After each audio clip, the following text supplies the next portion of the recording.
Dans ce cas, donc, bonjour à tous. On va pouvoir commencer du coup cette conférence. Je précise avant toute chose aux personnes qui sont en visio qu'il leur est possible de poser des questions, même s'ils ne peuvent pas tous intervenir directement. Il est possible de poser des questions donc, via le Zoom et on y répondra par la suite. Donc également, merci beaucoup à nos intervenants d'avoir pu faire le déplacement pour être ici en présentiel donc sur cette thématique qui est donc le développement économique et spécialisation du territoire entre dynamique de la société civile et stratégie territoriale volontariste. Donc pour cette conférence, je vais commencer par présenter un peu brièvement le sujet afin de donner des petits éléments de contexte et puis je montrerai ce qu'on peut attendre aussi de ces échanges avant de laisser donc, la place aux intervenants que je les ferai également se présenter eux-mêmes à cette occasion et qui pourront nous présenter donc, leur rôle dans le pilotage de l'action publique dans cette thématique. Donc, je vais commencer par une rapide introduction générale. Donc, c'est un sujet qui prend en compte de thématiques diverses et variées, à la fois donc, territoriales, économiques, sociales, mais aussi politiques, notamment cette stratégie territoriale volontariste on comprend. Il y a une forte polysémie du terme de développement économique qui va entraîner donc, cette diversité de sa compréhension et on peut le caractériser dans un premier temps, même si je laisserai le soin à nos intervenants d'y revenir plus en profondeur, on peut caractériser le développement économique par les évolutions ou les changements structurels au sein d'une zone géographique qui vont viser à enrichir le territoire et améliorer les conditions de vie, donc ce qui va se rapporter plus ou moins à l'idée de progrès. Et dans cette optique, la notion de spécialisation du territoire qui revient dans ce sujet peut également être perçue comme une manière d'appuyer ce développement du territoire en se basant sur des atouts spécifiques et par le biais du coup de stratégies volontaristes impulsées par les pouvoirs locaux ou dans le cadre de stratégies nationales ou encore par le biais d'initiatives individuelles. Donc, la Bretagne, en termes de développement économique, c'est aujourd'hui un territoire au dynamisme majeur en France. D'accord. Bonjour, M. Vandelbroek. Au dynamisme majeur en France, notamment comme avec ce qu'on a vu hier sur la conférence sur l'emploi, où elle était en 2019 la deuxième région la plus dynamique dans la création d'emplois. Cette image de la Bretagne dynamique n'a pas toujours été la plus pertinente, puisqu'il y a une centaine d'années, au début du XXe siècle, il avait une image un territoire assez archaïque, qu'on pouvait par exemple symboliser dans le personnage de Bécassine, si j'arrive à passer. Ok, très bien. Avec l'image de Bécassine, et à partir finalement d'un certain volontarisme local qui va apparaître notamment dans les années 50, on a pu observer ce qu'on a appelé comme le miracle breton, et qui s'est perpétué jusqu'aux années 2000, et qui va caractériser donc cette notion de rattrapage économique du territoire, qui lui permet d'être aujourd'hui l'une des régions les plus dynamiques de France, notamment dans des secteurs comme la cybersécurité, particulièrement à Rennes. Mais malgré tout, elle subit un climat aujourd'hui européen et mondial qui est assez complexe et le ralentissement généralisé, notamment de la croissance, en ce qui concerne le développement purement économique. Et elle doit faire face à de nombreuses mutations qui sont profondes et interconnectées, apportées en partie par la mondialisation et les nouvelles technologies, qui invitent donc les territoires à mettre en place des dynamiques de transition, à la fois numérique, écologique et économique. Et c'est notamment pour répondre à ces enjeux de transition que le Conseil régional lançait dès 2012 donc une réflexion sur ce qui viendra le SRDE2, donc la stratégie régionale de développement économique, avec notamment la mise en avant de la notion de glace économie. Je ne sais pas si nos intervenants reviendront peut-être par la suite, mais il s'agit globalement de l'ambition régionale bretonne de relancer une sorte d'élan industriel dans une économie donc aujourd'hui ouverte et mondialisée. Mais les stratégies de développement économique, ce ne sont bien sûr pas que l'apanage de l'échelle régionale, puisqu'en ce qui concerne la ville de Brest, par exemple, on a pu avoir l'exemple de la stratégie métropolitaine du développement économique initiée en 2015 pour penser donc ces dynamiques de transition.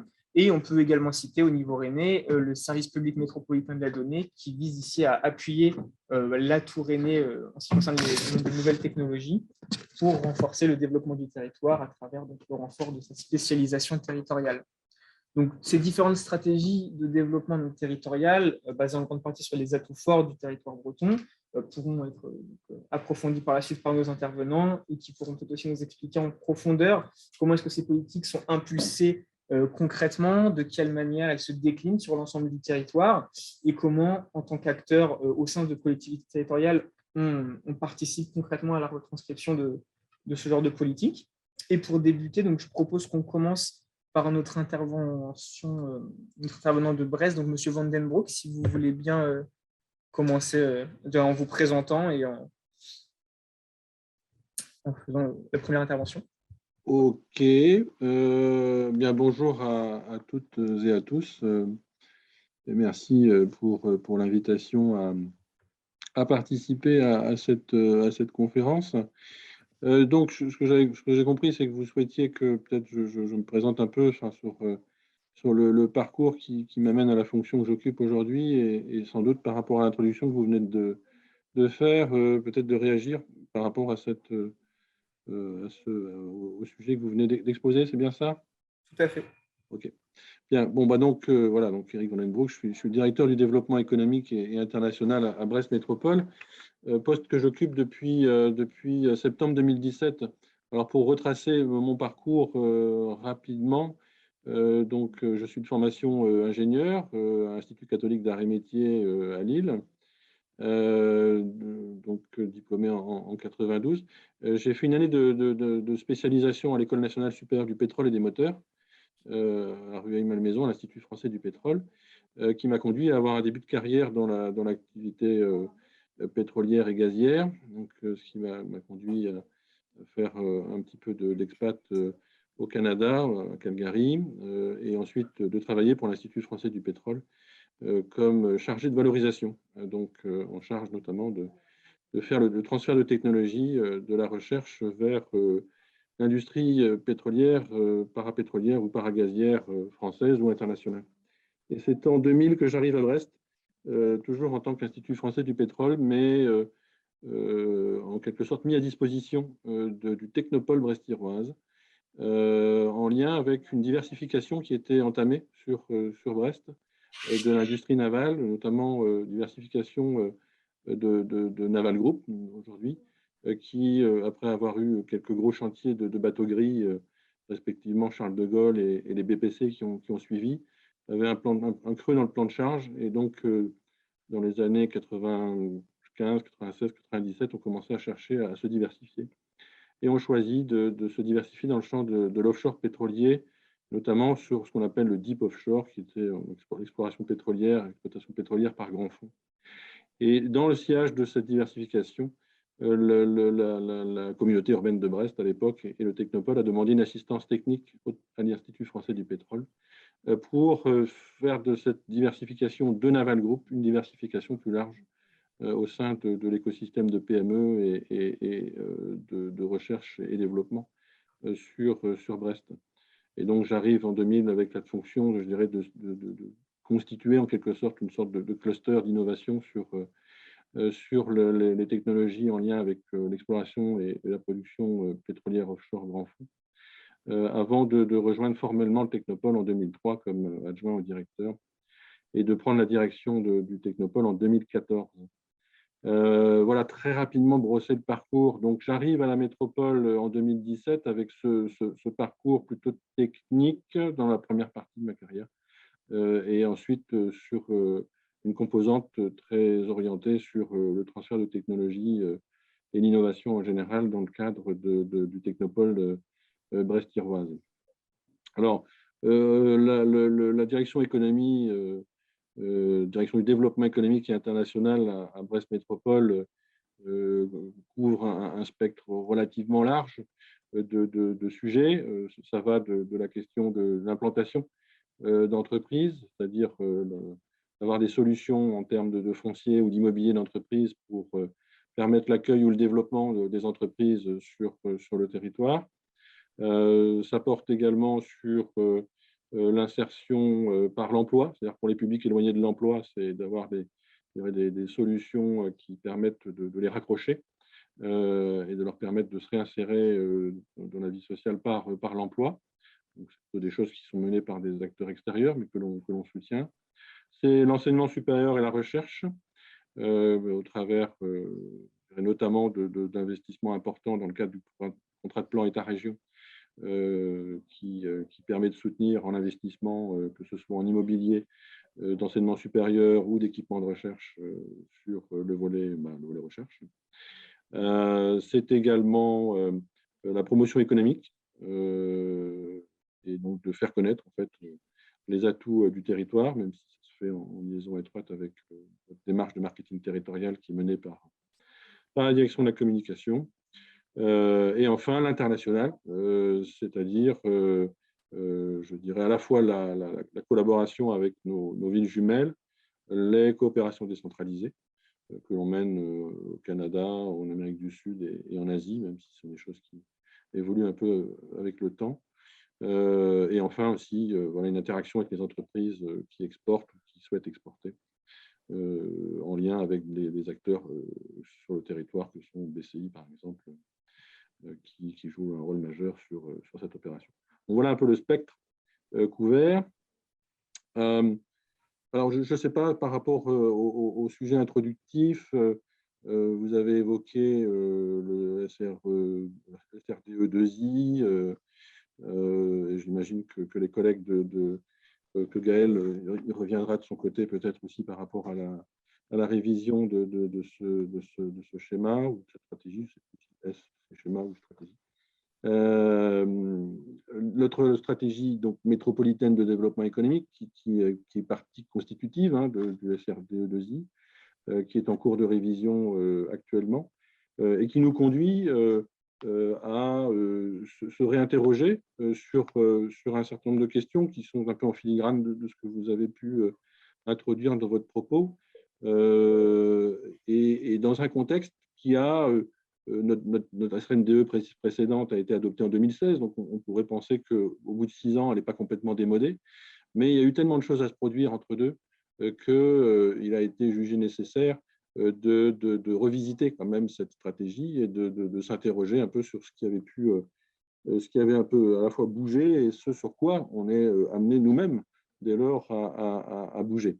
Alors quand je dis nous, ce n'est pas la métropole au sens institutionnel, mais bien l'écosystème métropolitain. C'est-à-dire qu'en fait, notre SMDE, c'est d'abord la stratégie de l'écosystème. Ce n'est pas la feuille de route de l'institution métropole. C'est ce que les acteurs du territoire ont souhaité, je dirais, décrire d'une feuille de route stratégique pour eux-mêmes. Et donc, à l'aune de ce qu'on a traversé, la crise sanitaire, l'actuelle, je dirais, crise en Europe de l'Est, enfin la guerre en Europe de l'Est, ce sont des choses qui viennent, je dirais, réinterroger ou, comment dirais-je, apporter un nouveau cadre dans lequel les réflexions se sont menées. J'oublie bien entendu un élément essentiel qui est le changement climatique. Et donc, au travers de ces nouveaux prismes qui se sont imposés à nos réflexions, on a donc redéfini ce que pourrait être cette stratégie à 2030, qu'on appelle CAP 2030, et de dégager les défis territoriaux. On a des défis transversaux qui sont propres évidemment à tous les territoires, de manière générale, les transitions énergétiques, environnementales, sociétales. On a aussi des sujets transversaux comme l'innovation, la formation, qui intéressent bien évidemment tous les territoires. Puis on a des défis territoriaux, des choses qui sont plus spécifiques à notre territoire ouest breton.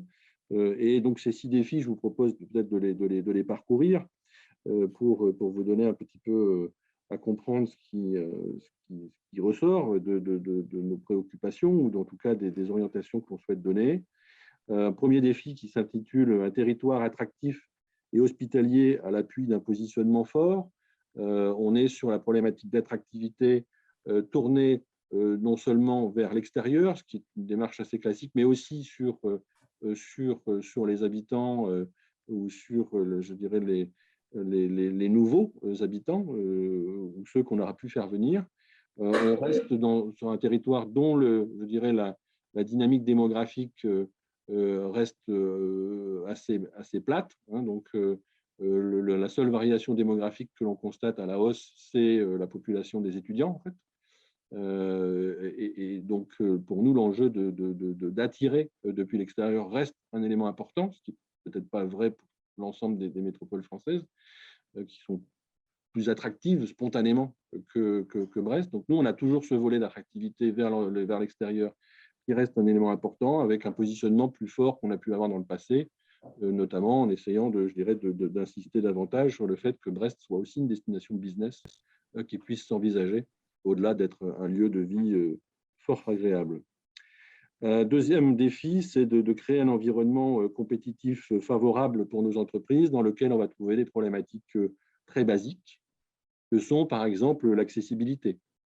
Là, la crise sanitaire nous a collé, je dirais, une balle dans le pied assez sévère autour de l'accessibilité aérienne, puisque, à défaut d'une accessibilité ferroviaire à grande vitesse, nous avions une accessibilité aérienne je dirais de premier ordre, en tout cas pour ce qui avait trait à la liaison avec Paris.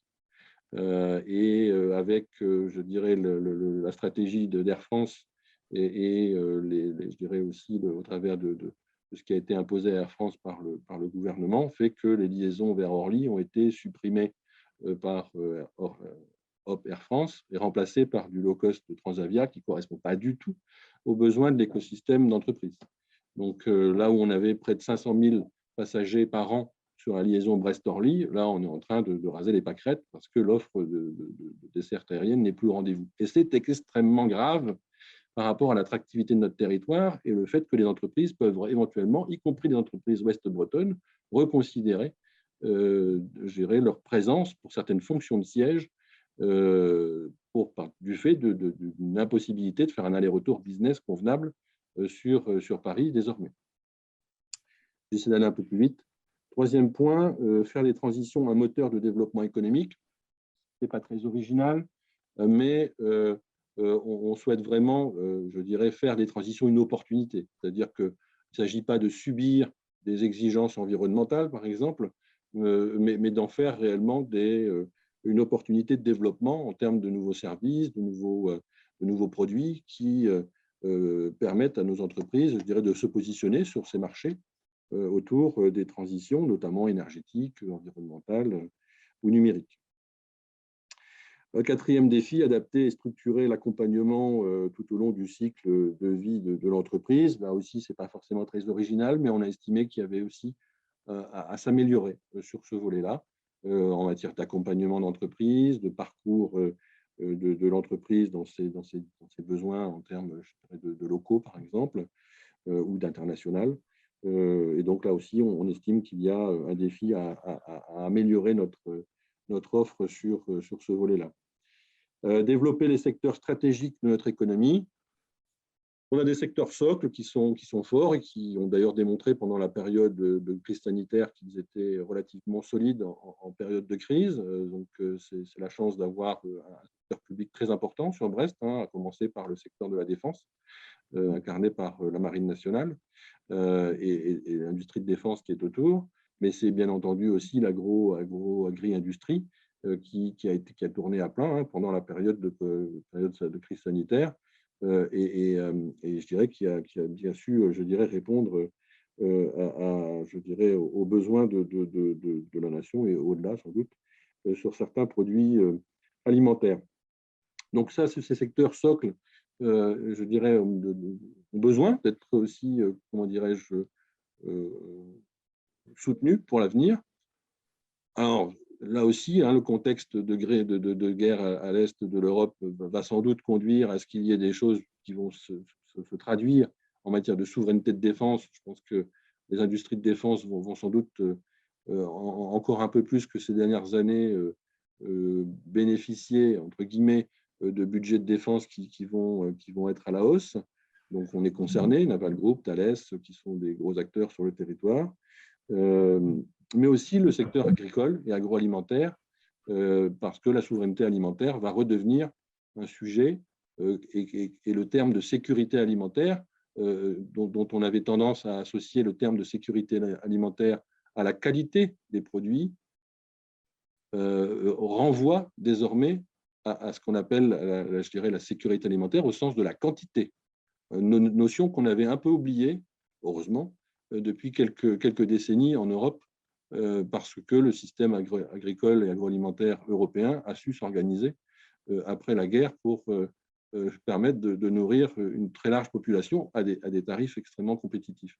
Donc cette industrie agricole et agroalimentaire, elle va être clé pour l'avenir, je dirais son avenir est devant elle, à la fois par rapport à des considérations de souveraineté, donc de capacité à produire les quantités alimentaires nécessaires, mais aussi de tenir les exigences environnementales qui s'imposent pour avoir une agriculture qui soit durable et respectueuse de l'environnement. Et puis, on a des secteurs émergents qui ne sont pas encore des secteurs socles, au sens où ils ne sont pas des gros faiseurs en termes d'emploi, mais qui sont issus de l'innovation, que ce soit l'intelligence artificielle, la cybersécurité, les technologies de santé, le navire du futur, les énergies marines renouvelables, tous ces éléments qui sont un peu spécifiques à Brest, pas exclusifs à Brest, mais qui sont un peu quand même parmi les choses sur lesquelles on peut construire et développer, et sur lesquelles on saura où il faudra aussi réunir les moyens de développement. Et enfin, sixième défi, mobiliser l'enseignement supérieur et la recherche au profit du développement économique du territoire métropolitain. Ça peut surprendre. On fait des efforts considérables et les collègues de Rennes et de la région qui sont là, je pense, ne me contrediront pas. On fait des efforts considérables en matière d'investissement et de soutien à l'enseignement supérieur et à la recherche. Et on est quand même parfois un peu, je dirais, frustré par rapport au volume de transfert de technologies, de connaissances vers le tissu économique local, dont on pense qu'il y a une marge de manœuvre, une marge de progrès assez substantielle et qu'on aimerait, je dirais, travailler à cet horizon 2030 qui est celui de notre stratégie révisée. Voilà, très, très schématiquement, j'espère pas arrêter trop long, mais vous avez ça un peu en primeur, hein, ce que je vous dis là, parce qu'on n'a pas encore, je dirais, partagé ces premiers travaux. Donc, ce que je vous donne là, ben voilà, c'est le résultat de nos dernières semaines, nos derniers mois de travail sur la façon dont on se projette à l'horizon 2030. Bon, voilà, la façon dont on entend accompagner notre écosystème économique sur le territoire au travers de ces orientations. D'accord, eh bien merci. Merci pour votre intervention, c'était très intéressant. On reviendra lors du débat chromatisé sur la fin sur l'un des sujets que j'ai particulièrement abordés et sur lesquels on reviendra. Je trouvais ça très intéressant. Je pense qu'on pourra revenir sur certains sujets aussi avec nos autres interventions et pour qu'on ait le temps que toutes les interventions se passent tranquillement, je propose qu'on passe directement peut-être à M. Baudot si vous voulez. Vous êtes venu aussi avec un PowerPoint. Je peux peut-être prendre ma place, comme ça vous pouvez gérer votre PowerPoint sans problème.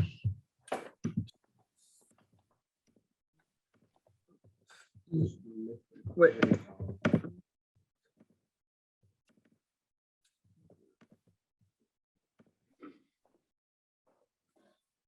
Donc, bonjour à tous. Donc, je me présente, Gonel Baudot. Donc, je suis directeur ville de Rennes Métropole. Vous le savez peut-être, c'est une administration qui est mutualisée quasiment dans l'intégralité des directions.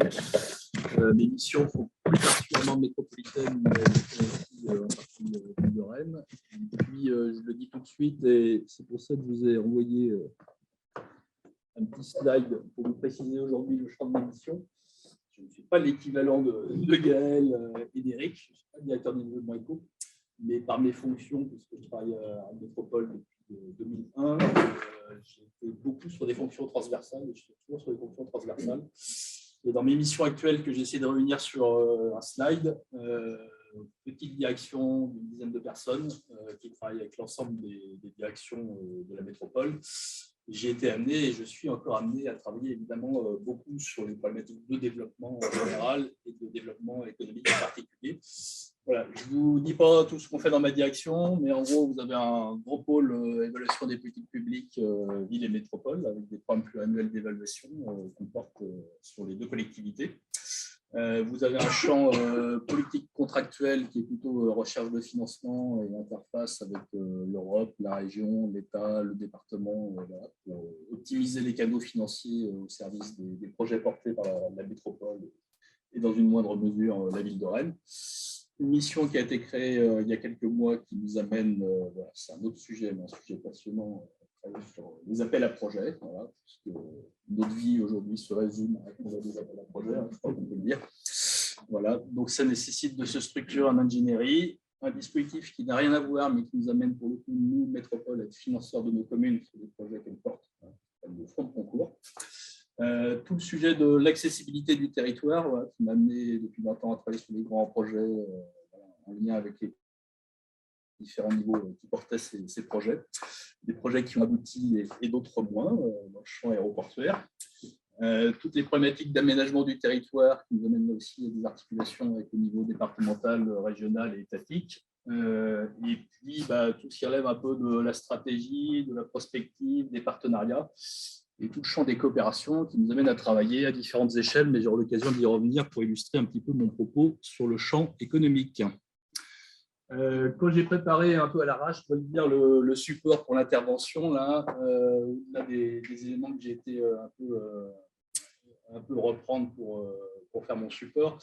J'ai voulu vous partager un élément un peu, je pense que j'ai envie d'appeler l'évolution un peu sociologique, les changements de paradigme, parce qu'en termes de développement de territoire, par rapport à ma carrière, j'étais rentré à la métropole en 2021. J'ai connu quand même deux périodes. Alors, la césure 2020 vaut ce qu'elle vaut. Et évidemment, il y a des problématiques et des terminologies d'avant 2020 qui n'ont pas totalement disparu. Et je ne vais pas dire non plus qu'on a attendu 2020 pour se préoccuper de certains sujets. Voilà. N'empêche que je vous ai mis quelques mots-clés, des mots-clés qu'on retrouve de manière très structurelle dans les documents stratégiques, dans les programmes politiques, dans les organigrammes politiques, dans les organigrammes techniques. Et vous voyez quand même que, quelque part, au moins en termes de terminologie, on va dire, on a changé de monde. Voilà. Moi, j'ai travaillé beaucoup de 2000 à 2015, 2020 sur des sujets, voilà, un des sujets majeurs pour Rennes, mais comme pour toutes les métropoles, hein, c'était évidemment l'attractivité. Attirer des entreprises, attirer des chercheurs, attirer les fameuses classes créatives, les activités à forte valeur ajoutée. Des enjeux de rayonnement. Tout à temps, ma direction s'appelle direction de la stratégie du rayonnement métropolitain. Ça dit beaucoup sur les orientations de l'époque. Les problématiques d'accessibilité, la compétitivité, la concurrence des territoires, parce qu'elle existait, je ne dis pas qu'elle a disparu d'ailleurs, hein, voilà, mais elle existait très fortement et était même souvent stimulée par le niveau étatique. Les appels à projets fonctionnent toujours en ce sens d'ailleurs. La reconnaissance du fait métropolitain, parce que Rennes avait une caractéristique d'être voilà, une petite grande ville moyenne, je ne sais pas trop comment il fallait le dire, mais un fait métropolitain qui n'était pas toujours reconnu d'abord en Bretagne, qui n'était pas toujours reconnu au niveau national, et encore moins au niveau international. Et voilà, on avait besoin de mieux faire connaître voilà, ce niveau métropolitain voilà, qui commençait à se constituer. Les problématiques de rayonnement de territoire, voilà, on a fait partie des territoires qui ont réfléchi à créer des marques de territoire. On en a créé une, elle a disparu déjà depuis quelques années. Aujourd'hui, je pense que personne ne sait qu'il y a une marque de territoire, c'était Novosphère, par exemple. Voilà. Mais c'était dans l'air du temps, on va dire. Des événementiels aussi qui positionnaient fortement le territoire sur certaines thématiques. Je pense à Imanit, qui était sur la problématique des mobilités intelligentes, et puis se positionner, se challenger dans les différents classements nationaux et internationaux. Tout ça n'a pas totalement disparu. Hein, voilà. Mais vous n'allez pas retrouver ça dans les têtes de gondole, ni des programmes, ni des organismes. Donc le glissement sémiologique post-2020, il a commencé évidemment avant 2020, mais c'est clair que la prise de conscience accrue des problèmes environnementaux, des questions CO2 et la crise sanitaire et industrielle qu'on a connue renforce évidemment cette problématique-là. Donc aujourd'hui, oui, les problématiques de résilience, de jeu coopératif, de transition, d'adaptation au changement climatique, de frugalité, de sobriété, de circularité de l'économie, de réindustrialisation et de souveraineté, qui souvent se recoupent, sont très fortement mis en avant et irriguent un peu toutes les réflexions, celles du développement en général et du développement économique en particulier. Donc du coup, je voudrais revenir un petit peu en arrière pour vous montrer un petit peu quand même comment s'est fait cette mutation rennaise, voilà, qui est devenue, voilà, on peut le dire, une métropole de fait aujourd'hui, en s'étant doté aussi d'un certain nombre d'équipements ou de fonctionnalités qui la mettent au rang des métropoles à l'échelle nationale et européenne. Donc pour ça, c'était des grands projets, des grands équipements pour renforcer nos fonctions métropolitaines ou technopolitaines, avec un enjeu quand même qui a toujours été prégnant de maintien de qualité de vie ou de qualité de ville, sachant qu'en plus la qualité de vie et la qualité de ville est un élément d'attractivité, puisque de plus en plus, c'est pas vrai pour tout le monde, mais pour une bonne partie des salariés ou des créateurs d'entreprises, vous travaillez là où vous avez envie de travailler, et vous avez envie de travailler là où c'est sympa, là où il y a des amitiés, là où il y a de la culture, et si en plus on est à 60 km de la mer, ça ne nuit pas. La métropolisation, c'est aussi une polarisation de compétences, un frottement de créatifs.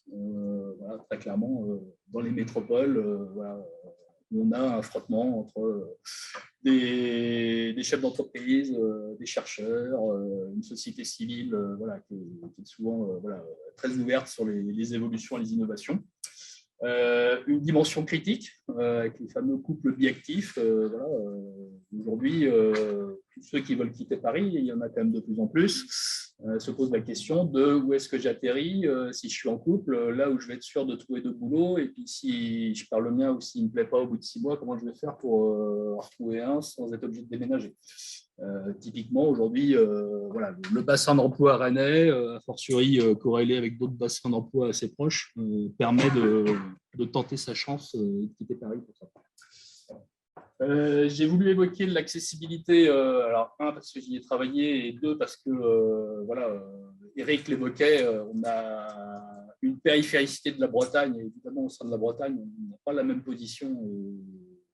Pour ce qui est en tout cas de l'accessibilité en train, on n'est pas dans le même positionnement. Mais ça a été évidemment un long combat pour la Bretagne, et ça reste un combat pour la Bretagne. La métropole rennaise, c'est aujourd'hui une très forte accessibilité par la route, 2 fois 2 voies gratuites, il n'y a pas vraiment d'équivalent. C'est pas sans poser quelques soucis d'ailleurs en termes d'étalement urbain, on pourra en reparler. Donc le rail, il y a un acquis rennais sur la partie accès à Paris. Et puis, il y a encore tout à faire pour améliorer la liaison vers tout le reste de la Bretagne, puisqu'on a un positionnement un peu spécifique d'une capitale de région qui est quand même très, très orientale par rapport à l'ensemble du tissu urbain breton. D'où les projets qu'on défend en lien étroit d'ailleurs avec la métropole brestoise et la région. Je pense à l'ENOBPL, l'île nouvelle de Bretagne Pays de Loire. Et puis Eric l'évoquait, donc même si questionnement sur comment on doit peut-être moins prendre l'avion ou trouver des alternatives quand il y en a, reste évidemment pour le champ économique un sujet majeur. Et là, on ne peut que constater en tout cas que les aéroports respectifs de Brest et de Rennes ne sont pas à l'échelle des besoins des acteurs économiques. La non-réalisation de Notre-Dame-des-Landes, quoi qu'on en pense, nous oblige, d'un point de vue économique, à passer par Paris pour aller, y compris des fois, de l'autre côté de l'Atlantique. Sur tous ces projets-là, nos territoires, je pense à la métropole rennaise, on a eu pendant longtemps un rôle de lobbyiste. C'est des projets qui s'inscrivent dans du temps long. Et puis de plus en plus, on n'est plus tant des lobbyistes, même si on l'est toujours, mais on est surtout des contributeurs, et des contributeurs quand même importants sur des projets qui ont un dimensionnement financier lourd, et auxquels ni l'État, ni la région, ni aucune collectivité, et encore moins l'opérateur ferroviaire, quand il s'agit du train, n'est capable de boucler un plan de financement.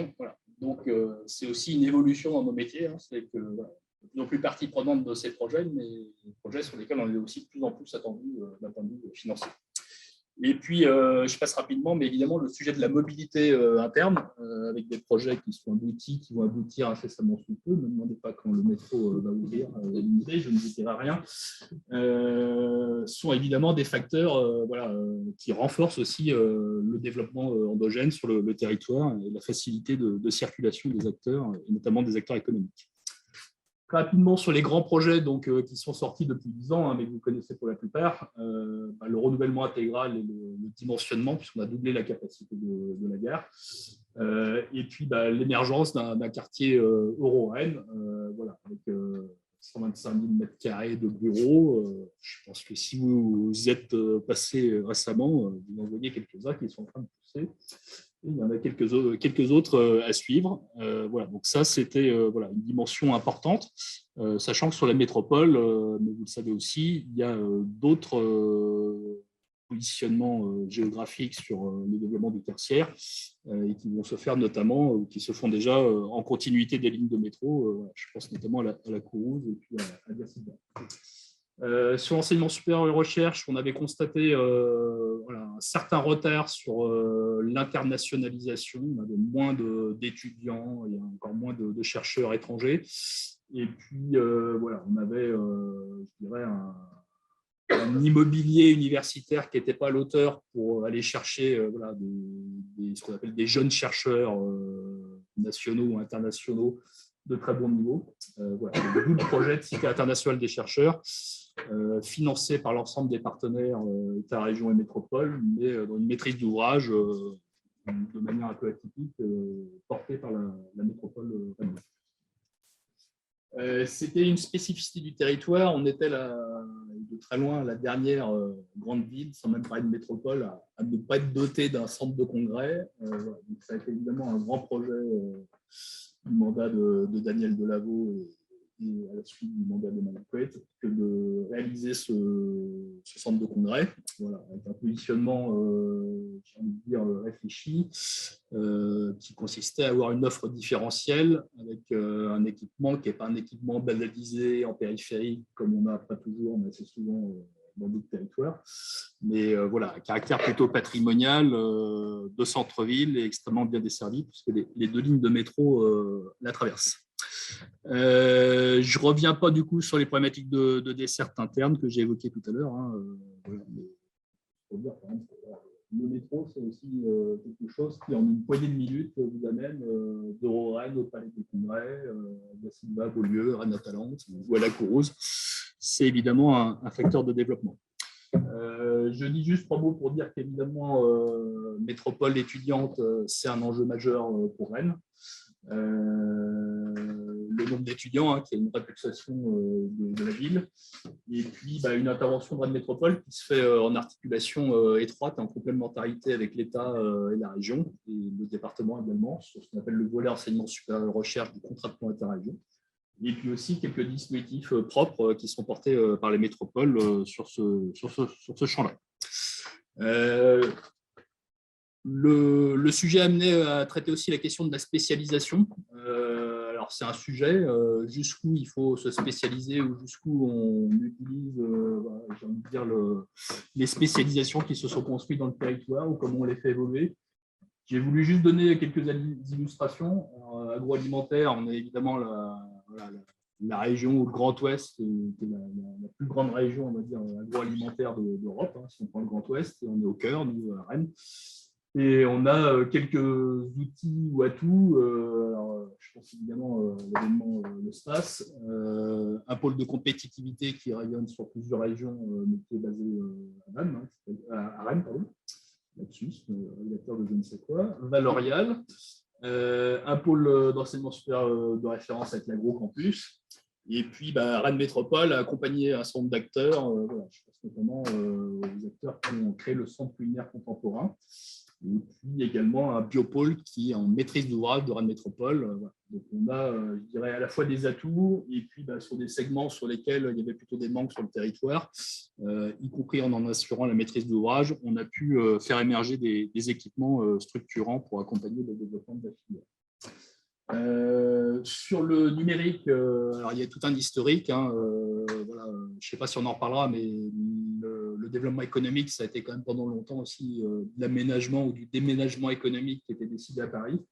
C'est une époque révolue, mais on en a quand même des restes, des beaux restes à Rennes.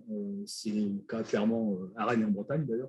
C'est le cas clairement sur le numérique, hein, avec Orange et tous les centres de R&D qui ont été créés et dont le développement s'est assuré depuis. Là, on a donc quelques grands comptes. Orange, je crois que c'est près de 5 000 emplois sur Rennes, à peu près. Le pôle de compétitivité imagerie réseau, dont une grosse partie de l'activité est sur Rennes, mais plus large sur la Bretagne et sur les régions alentours. Un institut de recherche technologique qui s'appelle BICOM, qui depuis 2013 est implanté sur le territoire.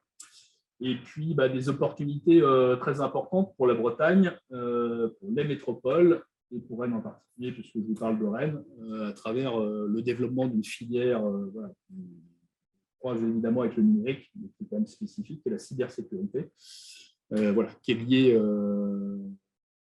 la présence du ministère des Armées sur Rennes et évidemment un contexte qui préexistait déjà à la guerre avec l'Ukraine, qui amenait à renforcer de manière importante les moyens de l'État en la matière. L'actualité récente, évidemment, aussi dans ce sens. Et puis, vous n'êtes pas sans savoir qu'aujourd'hui, tous les acteurs, les particuliers, les acteurs économiques, les collectivités, les hôpitaux, sont tous une menace qui les amène à devoir cybersécuriser. Donc, c'est évidemment tout un essaimage d'acteurs économiques autour qui se développe très, très fortement en Bretagne et à Rennes en particulier. Mais Eric pourra compléter parce qu'il y a évidemment des enjeux brestois très forts, notamment sur la cyber et le maritime. Rennes Métropole et les enjeux de réindustrialisation. Donc là aussi, c'est le fruit du passé, puisque si PSA est à Rennes, c'est qu'à un moment donné, quand les choses se décidaient à Paris, et que les grands comptes faisaient ce que l'État leur demandait, ils ont totalement révolu. Il a été fait le choix d'implanter une entreprise Citroën à proximité de Rennes, partant du principe aussi qu'il y avait un vivier d'emploi, sur l'exode rural. Citroën allait chercher des salariés en quart, quasiment jusqu'à la moitié de la Bretagne. Donc ça, c'est le fruit de l'histoire. Ça a été évidemment un atout pour Rennes. Et puis, ça a été aussi une vraie grosse difficulté, puisque le site a connu des évolutions du type de celles qu'ont connu beaucoup de territoires sur ces activités-là. Donc, une forme de désindustrialisation, une réduction très forte des emplois. Avant la crise de 2010, en prenant les intérimaires, on dépassait à peu près les 10 000, je crois, de mémoire. 12 000 peut-être, voilà. Et là, on est tombé à 2 500, à peu près, dans ces là dans les grandes, 3 000. Voilà. Ça vous donne quand même une idée. Et je ne parle pas évidemment des sous-traitants et de l'ensemble de la filière qui est impactée derrière.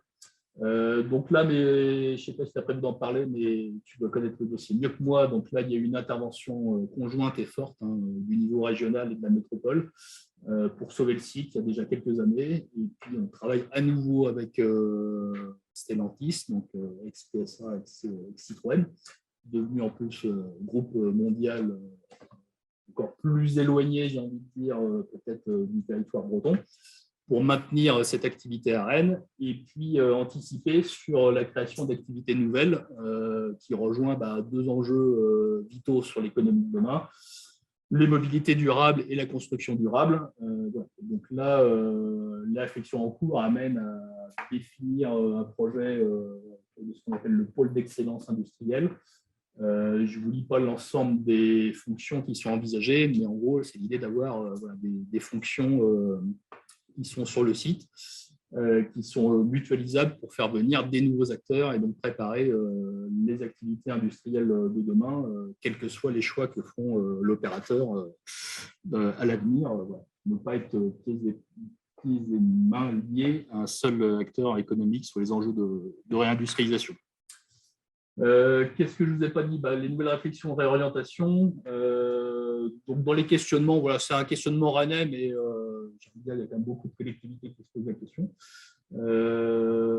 L'attractivité, jusqu'où est-ce que c'est une fin en soi? Sûrement pas. Bon, en même temps, voilà, la mise en concurrence, ou plutôt la réalité de la concurrence, ne serait-ce que nationale, mais surtout internationale, elle continue d'exister. On ne peut pas faire comme si elle n'existait pas.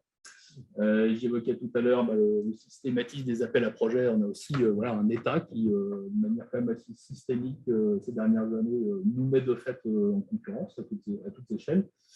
Voilà. Et donc, du coup, pour la métropole rennaise, en tout cas, l'attractivité, elle s'entend aussi et beaucoup en mettant en avant l'étendard de nos valeurs propres, le fameux slogan Vivre en intelligence, là, qui n'est pas caduque, et qui comprend aussi des dimensions de cohésion sociale, de qualité de vie. L'attractivité pose aussi des questions par rapport à, je dirais, une forme de réussite de la métropolisation. La métropolisation, elle pose aussi des questions. Elle génère des externalités négatives sur le coût du logement, sur la congestion. Voilà, je ne vous apprends rien. Donc, ça fait partie aussi des recherches de points d'équilibre. En même temps, quand on est attractif, c'est difficile de dire à des acteurs, vous ne venez pas habiter chez moi, ou vous ne venez pas vous développer chez moi. Donc, même si on voulait ne plus être attractif, il faut être vraiment très créatif pour réussir à limiter l'attractivité. Voilà. Il n'y a pas de question d'équilibre, mais je pense que Yann pourra en parler à l'échelle régionale. Économie circulaire, donc ça fait partie des gros sujets de demain. Là, c'est un travail qui est en cours au niveau de la métropole pour définir une stratégie, avec notamment des thématiques qui sont identifiées, le BTP, l'alimentation biomasse et le petit équipement textile. Et puis, j'en reparlerai, mais Eric le disait tout à l'heure, dans les fonctions importantes au niveau des métropoles, en complémentarité avec le niveau régional, il y a la capacité d'accueillir des activités. Voilà, donc c'est de l'aménagement économique, et ce n'est pas un petit sujet, d'autant plus qu'aujourd'hui, j'ai envie de dire qu'entre l'avantage financier que vous avez à accueillir une activité industrielle et tous les problèmes que vous allez avoir en électeurs que vous allez perdre, ça peut être compliqué de réindustrialiser nos territoires, alors qu'on a bien vu qu'on en avait besoin pour tout un tas de raisons sur lesquelles je reviendrai. Ça, je vais passer parce que j'ai déjà été un peu long. Je voulais juste finir parce que vous avez vu que c'était un axe en plus de ma direction sur les enjeux de coopération. Alors, il y a des coopérations anciennes, mais qui ne sont pas tellement sur le champ économique, à l'échelle de ce qu'on appelle le Pays de Rennes. Et puis, il y a une coopération donc, sur laquelle on est en train de monter en puissance déjà depuis quelques années, qui nous occupe pas mal là, dans ma direction. C'est celle de ce qu'on appelle le contrat de coopération, qui nous amène donc à coopérer avec les 10 comités de communes qui sont dans ce que l'INSEE appelle l'ère d'attractivité, et puis les 5 agglomérations de Redon, Vitry, Vert, Saint-Malo et Dinan. Et typiquement, quand on réfléchit schéma d'aménagement éco, jusqu'à présent, on réfléchissait toujours sur nos propres limites, et on se dit qu'il va falloir sans doute élargir un peu la focale, y compris sur des sujets bien spécifiques qui mettent en tension actuellement les territoires. Je pense notamment à l'accueil d'activités qu'on appelle spacivores, en gros les entrepôts logistiques, qui foisonnent de partout et sur lesquels on a de moins en moins dans les territoires d'appétence. Parce que ça ne crée pas beaucoup d'emplois, des emplois pas toujours ni très qualifiés ni très satisfaisants. Et puis ça consomme énormément d'espace, et nous allons être tous soumis à un petit truc sympathique qui s'appelle le ZAN, le zéro artificialisation nette, et qui va nous amener en gros à devoir continuer de nous développer en utilisant beaucoup moins de foncier.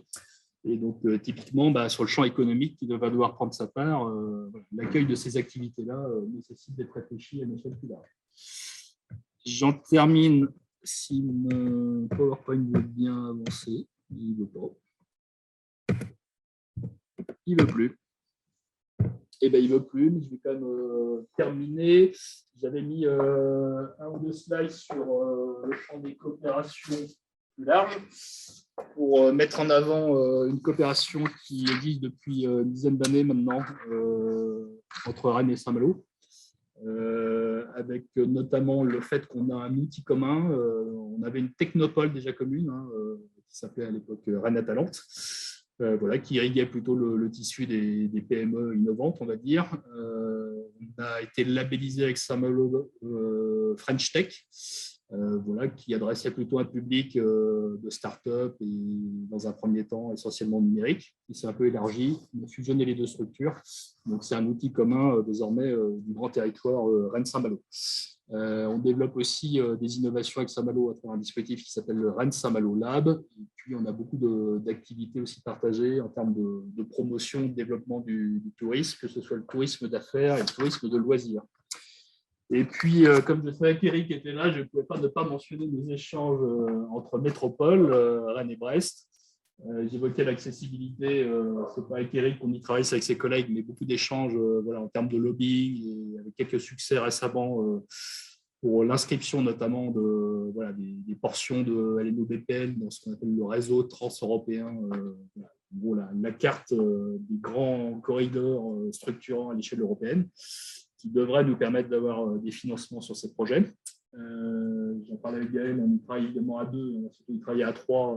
Le nouveau schéma de développement économique, tu diras peut-être tout à l'heure comment il va en plus s'élargir, voilà, a déjà été, il sera à nouveau un moment d'échange entre les deux métropoles et la région Bretagne. Je vous ai parlé de nos compétences en matière d'évaluation. L'actualité nous amène dans un format un peu atypique avec l'État, la région Bretagne et donc les deux métropoles, c'est une initiative rennaise, à réaliser une évaluation sur le développement de la filière économique cybersécurité. Voilà, donc ça s'engage la semaine prochaine. Et puis, je crois que c'est à Brest en ce moment, je ne sais plus si c'était la semaine dernière ou cette semaine, on a une coproduction avec nos STL respectives d'un événement qui est orienté sur un triste mais beau sujet malheureusement d'avenir, que sont les microplastiques. Voilà, donc ça c'est notre coproduction d'événements. Et puis on a aussi des perspectives en matière de tourisme et de loisirs, voilà, pour rester sur le champ en tout cas du développement économique. Voilà, j'espère qu'il n'a pas été trop long et puis je serai à votre écoute si vous aviez des questions tout à l'heure. Merci beaucoup pour ce panorama très riche et concret du développement sur le territoire rennais. Pour qu'on reste dans les temps, je propose qu'on passe directement à votre intervention, si ça vous va. Donc, Gaël Guégan, moi je suis directeur du développement économique au Conseil régional de Bretagne, 11 ans maintenant. Je suis au Conseil régional depuis 2005. J'ai une vie antérieure de fonctionnaire d'État et un parcours universitaire avec une maîtrise d'histoire. Vous voyez, l'histoire peut mener à tout. Beaucoup de choses ont déjà été dites par les collègues. On en blaguait quand on est arrivé. Réunir dans une même salle deux représentants de métropole et d'un conseil régional, ce n'est pas forcément aussi simple que vous l'imaginez. Il y a pas mal de régions en France où ils se tirent la bourre de manière presque violente, et le terme n'est pas exagéré. Il y a de vraies concurrences qui existent entre certaines strates de collectivités. Et ici, on a une chance assez unique, je pense, c'est la capacité à travailler ensemble. On n'est pas d'accord sur tous les sujets, il peut y avoir des nuances et des perceptions un peu différentes. Et la capacité à identifier des thématiques communes et à travailler de concert, notamment dans la relation à l'État, qui a été pointée par les collègues, et sur lequel je reviendrai un petit peu, parce que là, ce n'est pas toujours fluide. Je ne suis pas totalement certain que ça soit un schéma qui va s'améliorer dans les prochains temps. Du côté du Conseil régional, et ça a été aussi dit dans le propos introductif, on fait le constat d'une situation qui a radicalement changé au cours des dernières années. Alors, je ne vais pas revenir il y a un siècle où la Bretagne était une terre d'émigration massive. Aujourd'hui, la Bretagne est globalement attractive. Le sujet de l'arrivée et de la capacité à accueillir de nouveaux habitants va être un des gros sujets des prochaines décennies. Et tout particulièrement sur un schéma où politiquement, il y a une volonté affirmée de ne pas être la Bresse-Riviera. Je fais exprès un peu caricatural. On n'est pas sur un territoire qui a plein d'atouts, c'est sûr, mais qui n'accueillerait qu'une population aisée qui viendrait, entre guillemets, profiter des atouts du paysage, presque aussi d'une situation climatique sans doute un peu meilleure que ce qui peut se passer dans d'autres parties du territoire national. On a déjà des gens qui remontent en disant que vivre des canicules à 40 régulièrement, c'est un peu compliqué et que pouvoir dormir en Bretagne au mois de juillet, au mois d'août, c'est un atout important qu'il faut mettre en avant. Donc, la capacité à accueillir et aussi d'ailleurs à accueillir un public assez diversifié. C'est un sujet, ça, dans le schéma économique sur lequel je reviens tout à l'heure. On est là pour faire en sorte que des gens qui veulent profiter de conditions d'hébergement satisfaisantes puissent le faire dans des conditions raisonnables, y compris tarifaires. Mais globalement, la Bretagne a bien vocation à continuer à être une terre industrielle. Alors, je parlerai aussi un petit peu de MAPTAM et douane des termes et des lois que vous avez forcément eu à étudier dans les années précédentes. Dans le périmètre ancien des 22 régions françaises, la Bretagne était la 5e région industrielle. ce n'est pas forcément très connu. On a un focal très dédié à l'agroalimentaire. On a eu l'exemple de l'automobile, on a l'électronique qui sont aussi des terres historiques en Bretagne. L'ambition est bien de contribuer, et le président du conseil régional le dit souvent, à être un des acteurs de l'autonomie, de la souveraineté, à la fois alimentaire et industrielle de la Bretagne, de la France, mais aussi de l'Europe. On essaye aussi de raisonner, je pense, à l'échelle européenne et ce qu'on est en train de vivre en termes géopolitiques semble plutôt aller dans ce sens-là, avec une recontinentalisation ou une resegmentation de flux qui avait pris une ampleur peut-être un peu déraisonnable, d'ailleurs, pour dire les choses. Et la Bretagne a tout un tas d'atouts qu'il s'agit de continuer à mettre en avant, notamment sur la capacité qu'elle a, parce qu'on est sur une terre d'élevage, une terre d'agriculture, une terre de pêche aussi, qui peut contribuer sans être dans l'excès, évidemment, et dans des pratiques qui ont peut-être été un peu déraisonnées à une certaine époque. Donc, il faut qu'on arrive à trouver le juste équilibre entre la capacité qu'a ce territoire à contribuer à la souveraineté alimentaire de la France et de l'Europe et la capacité à être durable. On est bien sur quelque chose où c'est une production durable qui doit être vissée. Ce qui fait aussi d'ailleurs la passerelle avec tout un tas de sujets autour de l'innovation pour réduire au maximum un certain nombre de flux. Donc, on a une situation qui a globalement changé, et là aussi, c'est exprès caricatural. On n'est pas sur Toulouse et le désert méditerranéen. On a deux métropoles dynamiques, c'est une chance, qui sont des locomotives pour tout un tas de secteurs d'activité, notamment l'enseignement supérieur et la recherche. Vous en êtes la démonstration. Il est évident qu'il y aura toujours plus d'étudiants à Rennes qu'à Carhaix, Loudéac et Pontivy. Il y a des étudiants à Pontivy, mais ils resteront en nombre plus limité que ce qu'on peut avoir sur les deux métropoles. Donc, c'est comment réussir à s'articuler pour faire en sorte que ces deux locomotives que sont les métropoles soient bien au service du territoire et ne soient pas des structures avec dans les grands débats que vous avez entendu, peut-être pour ceux qui avaient suivi les élections régionales il y a un an, de la métropolisation versus je cherche le terme, on va dire ça, du territoire connexe, et notamment de zones à 50, 60, 70 km des métropoles. Du côté du conseil régional, le développement économique est très connecté à l'aménagement du territoire. C'est-à-dire, on a aujourd'hui des partenariats, et ça c'est une vraie spécificité à l'échelle nationale, avec les 59 puis 60 intercommunalités bretonnes. 59 puis 60 parce qu'il y en a une qui a explosé en plein vol dans le Morbihan il y a quelques mois, ce n'était pas forcément prévu dans les livres, parce qu'il faut un bordel absolument monumental, parce qu'il faut tout travailler et tout découper chez eux, c'est la collectivité Centre-Morbihan avec Beau et Lopinay qui sont partis pour des questions personnelles assez déplorables. Donc le conseil régional a déterminé sa volonté de travailler dans le cadre du développement économique avec des conventions systématiques avec l'ensemble des intercommunalités. Et donc, on a, de manière concertée, mis en place, c'est un peu pompeux, un service public de l'accompagnement des entreprises pour partager à la fois sur l'état des lieux des territoires et comment, ensemble, contribuer à la dynamique. Ce qui ramène aussi au sujet que vous pointiez tout à l'heure de la spécialisation. C'est un sujet compliqué. Il y a des territoires qui ont fait le choix d'avoir du col blanc plus. Dans l'ambition politique du territoire, c'est de continuer à avoir une certaine mixité.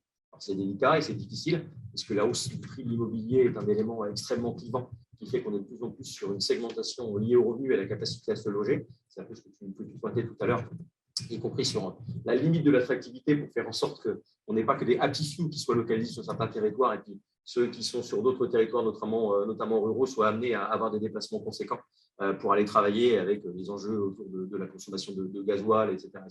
Des sujets extrêmement sensibles, extrêmement politiques. L'ambition du territoire est de faire en sorte qu'on ait une homogénéisation maximale et de laisser l'opportunité, c'est un vieux slogan des années 70 qui ressort, c'est vivre et habiter au pays pour ceux qui le souhaitent. On est très sensible à ça du côté de la région, parce qu'on est en Bretagne, je pense que pour un bon nombre d'entre vous, il y a depuis un certain temps, il y a toujours ce sentiment de cette petite spécificité et de ne pas vouloir être traité au niveau de la relation à l'État comme n'importe quelle région, considérant que chacune d'entre elles a ses propres spécificités. Il paraît assez logique, si on a cette approche-là de la relation à l'État, qu'on essaie de l'avoir aussi à l'échelle de la région avec l'ensemble des strates territoriales. Alors bien évidemment, et ça a été pointé aussi par mes deux collègues précédemment, les métropoles ont des compétences différentes et une capacité d'action différente de l'intercommunalité, ce n'est pas péjoratif en disant lambda. Donc, dans la future stratégie de développement économique, qui sera un peu plus qu'une stratégie de développement économique, il y aura bien un prisme particulier de la relation métropole avec les thématiques qu'on a commencé à pointer ensemble. La stratégie régionale de développement économique d'innovation et d'internalisation, pour reprendre le terme complet de SRDE2I, qui avait été mis en place en 2012, elle atteint aussi un peu ses limites. Alors, il y avait un cadre réglementaire qui sollicitait la collectivité dans les quelques mois qui suivaient le renouvellement de son assemblée, c'était de savoir si on renouvelait ou pas cette SRDE2I. Les élus ont considéré que depuis 10 ans, le monde avait beaucoup bougé, puis on voit une accélération qui est malheureusement extrêmement forte avec les incidences du conflit ukrainien. Il y a eu une volonté de renouveler ça et de dépasser le cadre purement économique dans des enjeux là aussi de territoire. On verra si ça change. Mais à date, une des grandes difficultés des acteurs économiques, c'est celle du recrutement, de la fidélisation de leurs salariés ou de la capacité à attirer les personnes avec un nombre d'emplois non pourvus assez invraisemblable. Alors, on était la deuxième en termes de dynamique en 2019. Si on prend le taux de chômage aujourd'hui, on se tire toujours la bourre avec la région Pays de la Loire, mais on est à date la région française où le taux de chômage est le plus faible. C'est évidemment une bonne nouvelle qui gère tout un tas de difficultés, mais il vaut mieux avoir à gérer ces difficultés-là que celles que l'on connaissait en 2012 avec la fermeture des établissements GAD, DOU, TISAPO, pour ceux qui ont un peu travaillé la période, qui avaient amené aussi les bonnets rouges et un certain nombre de crispations sociales extrêmement fortes. Donc, et c'est un peu la même approche que c'était des Brestois, c'est la collectivité qui s'est appuyée de ces discussions récurrentes avec l'ensemble des acteurs du développement économique, de la formation et de l'enseignement supérieur et de la recherche pour essayer d'avoir une approche plus globalisée. Et donc, il n'y aura pas de SRDE2I. Il y aura un SRDE2I, au sens formel du terme, mais il va s'inscrire dans quelque chose de plus global qui va s'appeler le schéma régional des transitions économiques et sociales, SRTES. Alors, un nouveau sigle. Dans les collectivités, on est spécialistes des sigles, vous en trouvez à toutes les pages, et je comprends tout à fait que vous vous y perdiez, parce que moi-même, parfois, je ne m'y retrouve pas totalement. On a dans ce cadre-là SRDE2I, on a aussi les sujets autour de l'enseignement supérieur et de la recherche, parce qu'on est, et Guénaël ne m'en voudra pas quand je dis ça, aussi des spécialistes des schémas et des stratégies, on en fait énormément, et on a une stratégie régionale de l'enseignement supérieur et de la recherche, et on avait un CPRDFOP, je ne décline pas la totalité du sigle, c'est sur la formation professionnelle. Et il a été décidé, parce que les enjeux et une vraie convergence est apparue, d'essayer de regrouper ça dans un document unique pour avoir une vraie stratégie qui soit posée et portée pour les 5 à 10 années qui viennent, en lien avec le SRADET, où le zéro artificialisation net est un des sujets là aussi extrêmement sensible, parce que normalement, qui dit des dynamiques économiques, et ça a été le cas pendant extrêmement longtemps, a été sur une logique à la fois de consommation de foncier pour les activités économiques, mais aussi pour les habitants qui sont à proximité, et ça, je dirais que heureusement, le sujet est aujourd'hui sur la table. Là aussi, il est extrêmement compliqué à traiter, y compris politiquement, mais il fallait s'en emparer, parce que sinon, on courait à la catastrophe, y compris, je reviens sur les sujets agricoles du tout début, pour alimenter les gens, nous, et y compris les personnes avec des niveaux de revenus assez modestes. Il faut bien qu'on ait une capacité à produire, et donc, il faut des terres agricoles, et il faut qu'on les préserve. Donc, ce sujet-là est mis sur la table. L'ambition, c'est que ce document stratégique émerge fin 2022, début 2023. Tout n'est pas encore totalement stabilisé. Il y a un travail de concertation qui a été enclenché et qui va prendre toute la période du printemps et de l'été. On devrait avoir quelques conférences un peu macro à compter de l'automne, et le collègue du Césaire qui doit être encore à nous écouter sera évidemment un acteur important, parce que le Césaire, de par sa légitimité en la matière, est une instance qui fait passer aussi un certain nombre de messages et qu'il faut qu'on tienne en considération. Tout ça dans un contexte où la planification, et on a évoqué les implantations de PSA dans les années 60, du CNET à Lannion, autre célèbre, exemple extrêmement célèbre de la planification État, le monde a beaucoup changé. On est dans une économie largement et très majoritairement libérale, où les entreprises s'implantent plutôt où elles le souhaitent. Alors, M. Bayrou aussi c'est encore le cas. Oui, je pense qu'aujourd'hui c'est encore le cas. A une fonction autour de la planification. On verra quelles seront les décisions et les choix qui seront pris prochainement par la nouvelle Assemblée, le nouveau Parlement qui sera élu. Pour autant, la réalité est faite que c'est largement les acteurs économiques qui ont le choix de leurs implantations. On est là pour offrir des conditions favorables. On a déjà évoqué beaucoup de choses, et l'enseignement supérieur est un élément. On a parlé d'infrastructure, on a parlé de mobilité, on a parlé de qualité de vie et de qualité de service. La santé aussi, de plus en plus, quelqu'un qui est à prendre en considération dans ces éléments-là. La Bretagne est plutôt bien placée et plutôt dans la tête de file des régions et des territoires français en la matière. J'évoquais cette question de difficulté aujourd'hui de recrutement. C'est une inquiétude que l'on a. C'est qu'on a une petite peur de se retrouver un peu à un plateau, et que si jamais les entreprises n'avaient pas l'opportunité de continuer à se développer, elles feraient peut-être d'autres choix d'implantation qui, peut-être pas immédiatement, mais sur le moyen long terme, pourrait entraîner une certaine décroissance ou un certain déclin du territoire. Il faut qu'on y soit attentif. Donc, l'enjeu pour la région Bretagne, c'est de continuer à accompagner les mutations de ces filières historiques et de continuer à accompagner l'émergence de filières stratégiques. La cybersécurité a été beaucoup mise en avant. On a certainement beaucoup de choses aussi à imaginer autour de la mer. La mer est source de tout un tas de richesses énergétiques. Il y a des grands débats autour des énergies marines renouvelables aujourd'hui, autour des biotech aussi. On sait qu'il y a sans doute une sous-utilisation de tout ce qui est autour de la mer en termes de valorisation sur la santé, tout un tas de produits. Et pour la diversification de l'activité sur le territoire, le patrimoine littoral qui est le nôtre et les côtes avec une qualité de l'eau là aussi que l'on oublie et qui, malgré les algues vertes que je ne suis pas éludé en évoquant ça, reste globalement de grande qualité par rapport à ce qu'on peut connaître dans d'autres territoires à l'échelle mondiale. Donc, beaucoup de défis devant nous, mais dans un schéma très collaboratif, y compris dans une collaboration très forte avec les chefs d'entreprise. Un constat qui paraît assez évident, c'est qu'être dans la volonté d'obliger de faire des choses que les gens n'ont pas envie de faire, ça atteint très rapidement ses limites. Et qu'on ne peut pas être sur un schéma où on arrivera, en décidant de positionner un tel ou tel secteur d'activité ou telle entreprise sur une carte, à faire en sorte que ça se réalise comme ça. Donc, c'est un travail de concertation, et y compris dans les modalités d'intervention qui sont celles de la collectivité, on essaye de travailler avec les intercommunalités, je l'évoquais tout à l'heure, sur tout un tas de dispositifs, mais on essaie aussi beaucoup de travailler sur la notification des besoins non couverts par le marché, qui n'est pas pur et parfait, contrairement à ce qu'on pourrait imaginer, sur l'accompagnement et le développement des entreprises. Donc, on a un parcours de l'accompagnement qui va de la création à la transmission, avec des enjeux autour de l'innovation, beaucoup des questions de ressources humaines. Aujourd'hui, c'est vraiment ce qui est extrêmement différenciant. La marque employeur est de plus en plus un sujet qu'il faut prendre en considération. Et puis, ça a été aussi dit par tous les collègues, ces enjeux d'économie circulaire, de sobriété et de capacité qu'on a à faire ce qui pouvait paraître à une époque comme étant des contraintes, qui doivent devenir des opportunités. Et là aussi, tous les enseignants, tous les chercheurs, toutes les startups que nous avons sur le territoire, pour nous une vraie opportunité, une vraie capacité à se dire que la Bretagne, et quand je parle de la Bretagne, ce n'est pas le conseil régional, c'est la Bretagne au sens large du terme, a sans doute de beaux atouts devant elle pour être encore demain une région dynamique. Et il le faut parce que je pense que vous avez entendu parler, notamment autour de l'agriculture, d'un certain nombre de difficultés autour de l'intrant, d'augmentation d'un certain nombre de prix extrêmement majeurs qui, d'ailleurs, en tant que consommateur, commence à se traduire aussi quand vous passez à la caisse, que ce soit sur du bio ou sur du premier prix. Et le bien manger pour tous, c'est une priorité pour la collectivité. Faire en sorte qu'on s'adapte, on sache trouver des solutions en étant beaucoup plus sobre qu'on l'était dans le passé. Voilà, en quelques minutes et en étant aussi, bien évidemment, à votre disposition pour des questions. Très bien, merci beaucoup. Encore une fois, une intervention très complète. Et puis, globalement, 3 interventions très riches et assez complémentaires, donc qui peuvent vraiment donner une vision assez clarifiée de comment se retranscrit. Donc, concrètement, c'est des politiques de développement économique sur le territoire breton. Ce que je vous propose, c'est peut-être dans un premier temps qu'on voit s'il y a des questions par rapport aux interventions, et puis qu'on enchaîne éventuellement sur une petite question, un petit débat problématisé pour faire suivre. Je ne sais pas s'il y a des questions.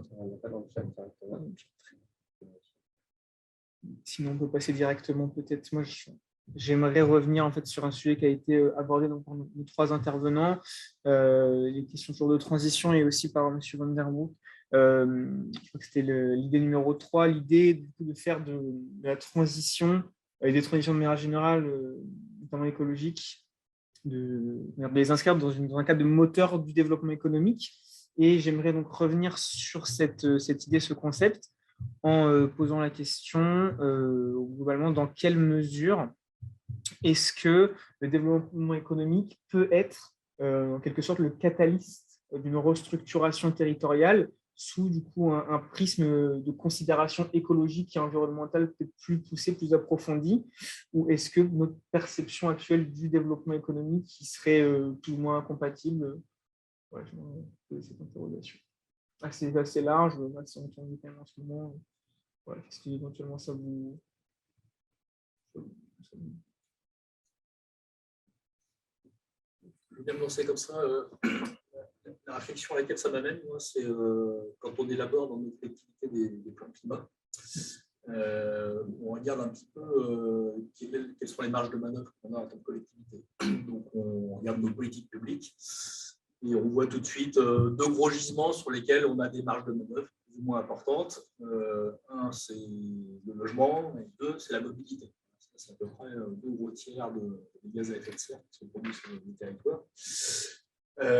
Dans le logement, on a la main en tant qu'actionnaire, entre guillemets, des bailleurs sociaux. On peut accompagner à la marge des dispositifs de réhabilitation thermique, mais globalement, on n'a pas les enveloppes financières pour le faire. Et puis sur la mobilité, vous le savez, on développe des offres de mobilité alternatives à la voiture solo, mais on a quand même des moyens assez limités, peut-être des fois aussi des volontés, je ne sais pas forcément dans la métropole rennaise, pour contraindre l'utilisation de la voiture solo qui génère les émissions de CO2 qu'on connaît. Ayant dit cela, c'est pour dire qu'en fait, il n'y a pas de transition réussie s'il n'y a pas une évolution des deux pôles consommateurs-producteurs. Le consommateur, c'est vous et moi, tout un chacun qui peut faire évoluer ses modes de consommation. De manière volontaire, ça serait mieux.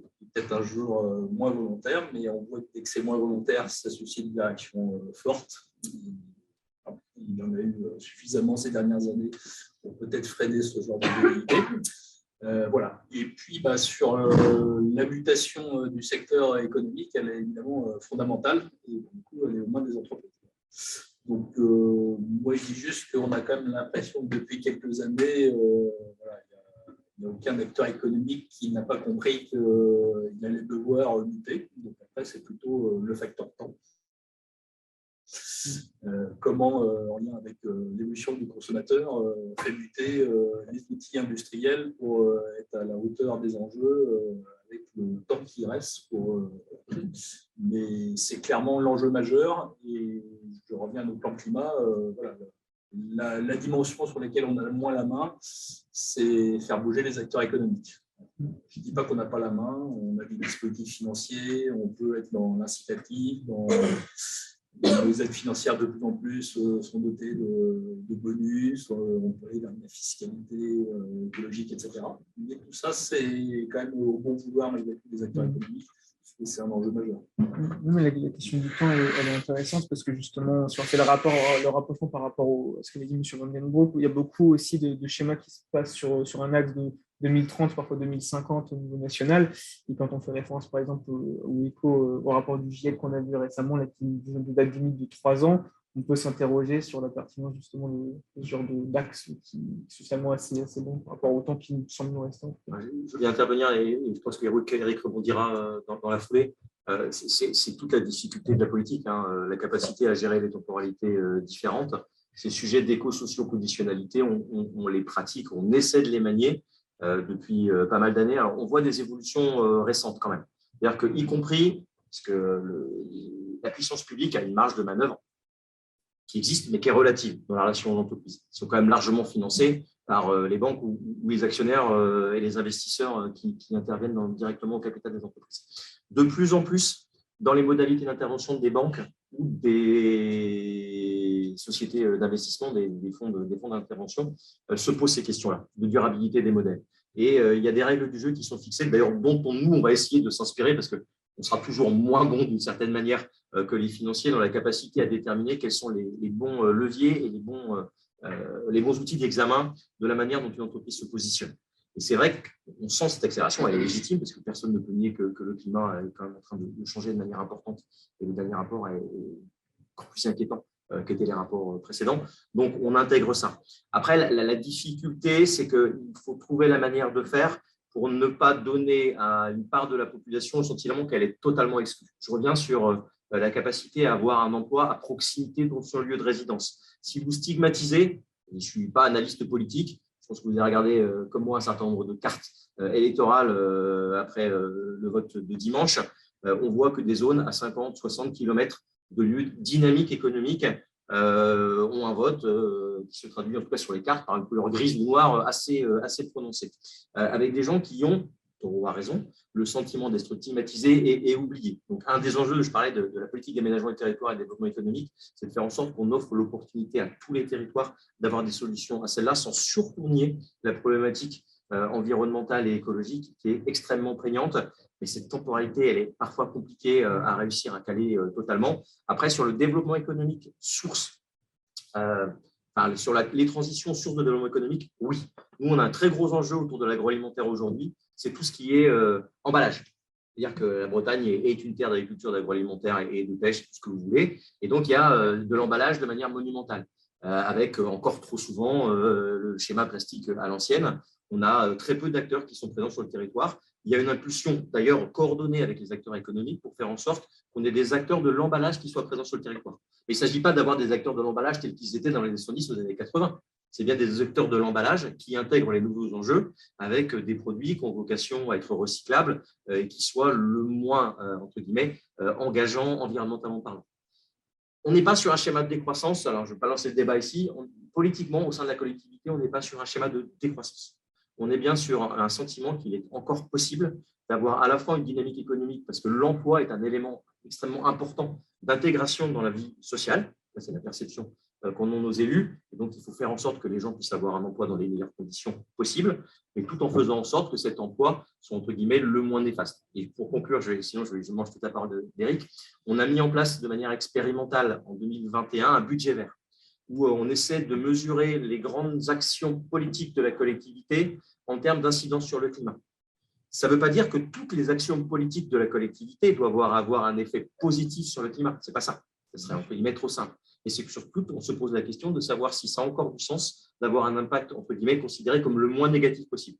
Et je termine par cet exemple-là, pour la relation entre le producteur et le consommateur.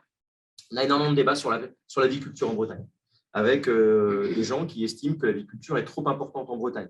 Tant que le consommateur mange du poulet, aujourd'hui, on a près de 50% du poulet qui est importé, et une bonne partie, d'une certaine manière, il émane du Brésil.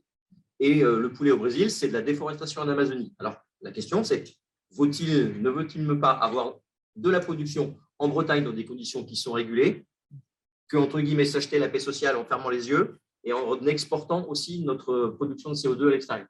C'est des débats qui sont compliqués, mais qui méritent d'être posés en sortant du cadre d'un petit territoire. On doit se penser de manière globale. Pardon, Eric. Non, très bien.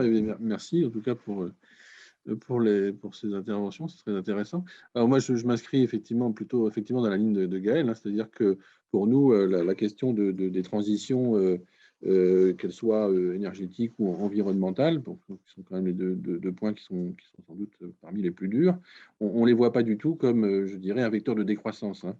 Au contraire, et quand j'ai évoqué tout à l'heure le fait que dans notre axe, je dirais, autour de faire des transitions à un moteur de développement, on pense en particulier au fait que, je dirais, à la fois l'innovation, la capacité de recherche et développement et les entreprises du territoire sont en capacité d'apporter des solutions pour, je dirais, aller vers une réduction de consommation d'énergie ou de transformation, de conversion à d'autres formes d'énergie substitutives aux énergies fossiles, ou encore d'apporter des solutions. Et tout à l'heure, Gaël parlait d'emballage, j'y reviendrai. On a un exemple intéressant aussi sur Brest Métropole d'entreprises qui interviennent dans ce domaine.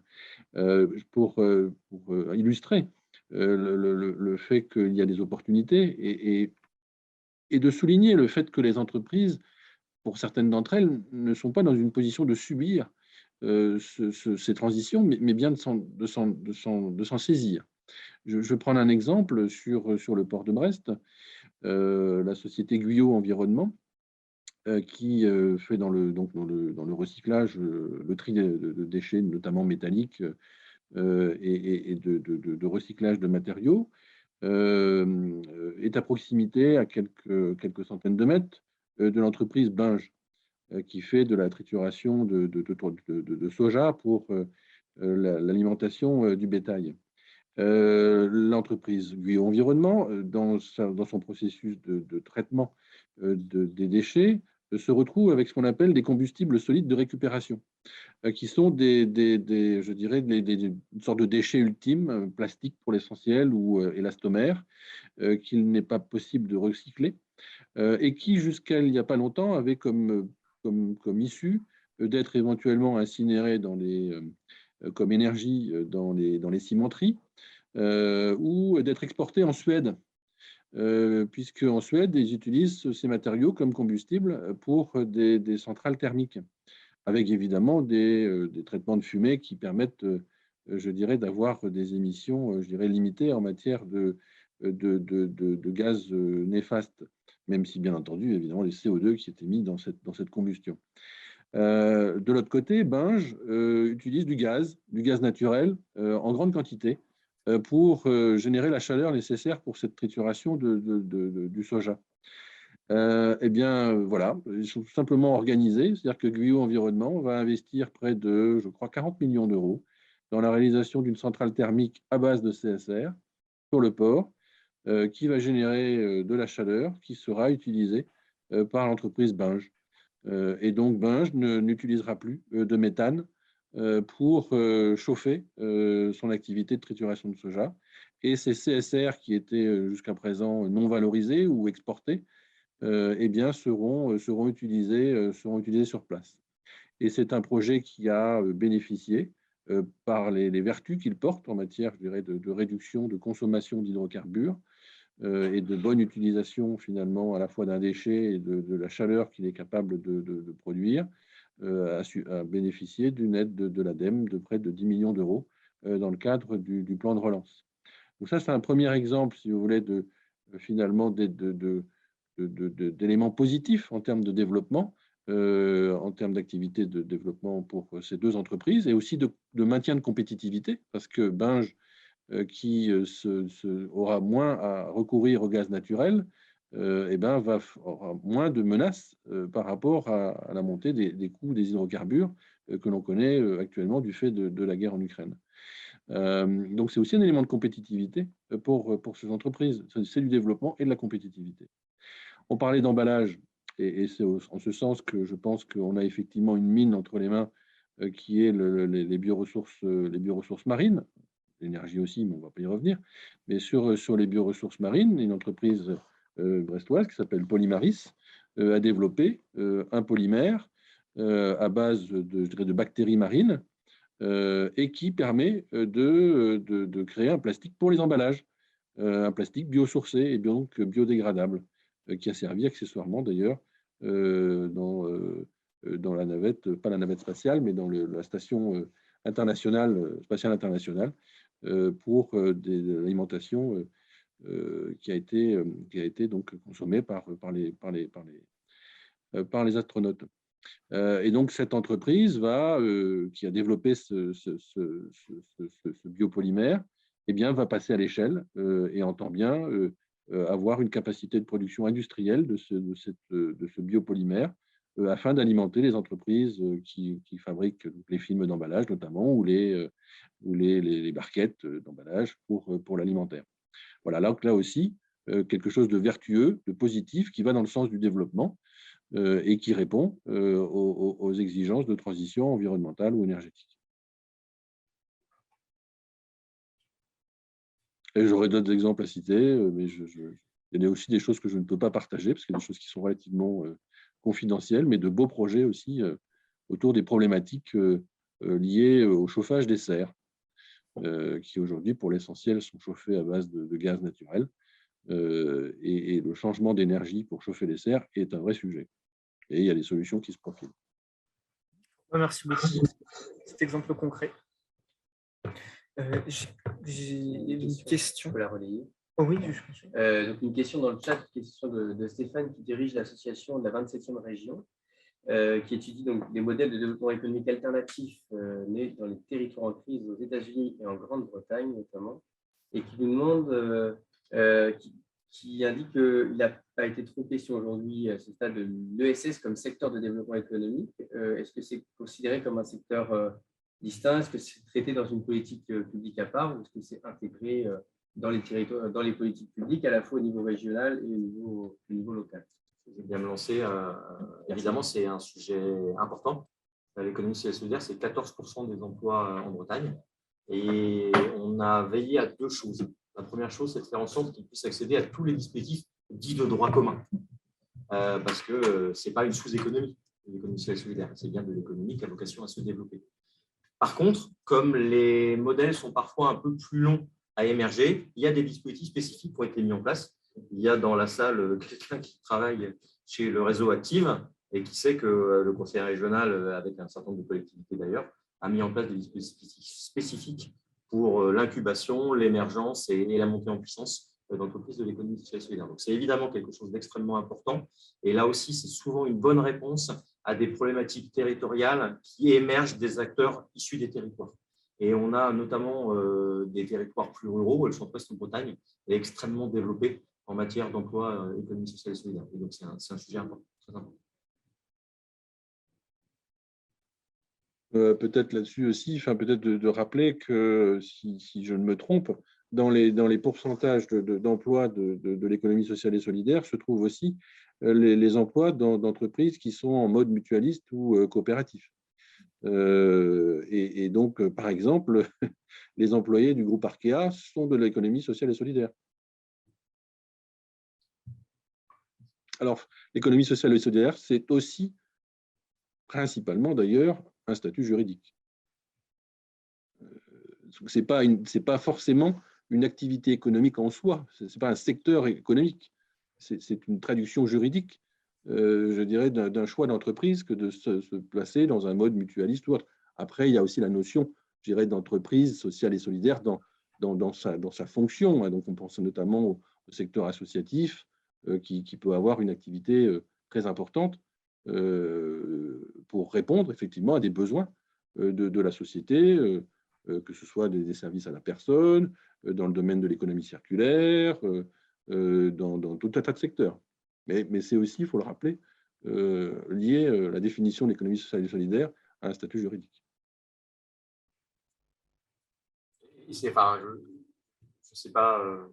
sur vos parcours professionnels, mais on sait que les vertus, les valeurs sont aujourd'hui des éléments de plus en plus importants dans les choix de carrière, et on constate clairement qu'il y a une attractivité renforcée, c'est très heureux, des acteurs de l'économie sociale et solidaire, avec le développement aussi des entreprises à mission, et une volonté de s'engager sur le long terme, de se sentir d'autant durablement utile.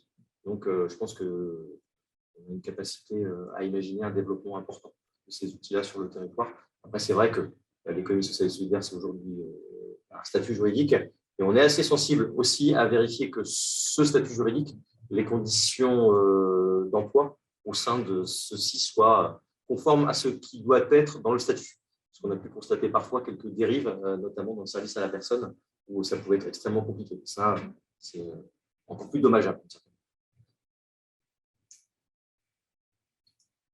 Très bien. Est-ce qu'il y a d'autres questions avant qu'on puisse si on ne veut pas trop dépasser sur l'horaire? Bon, dans ce cas-là, je pense qu'on va pouvoir s'arrêter là pour cette conférence, en remerciant une dernière fois nos intervenants d'avoir pris le temps de venir nous apporter donc, leur vision qui était très complémentaire et de fait très intéressante sur le territoire breton. J'espère que ça vous a autant intéressé que moi. Puis, je remercie également tous ceux qui ont participé avec nous en visioconférence.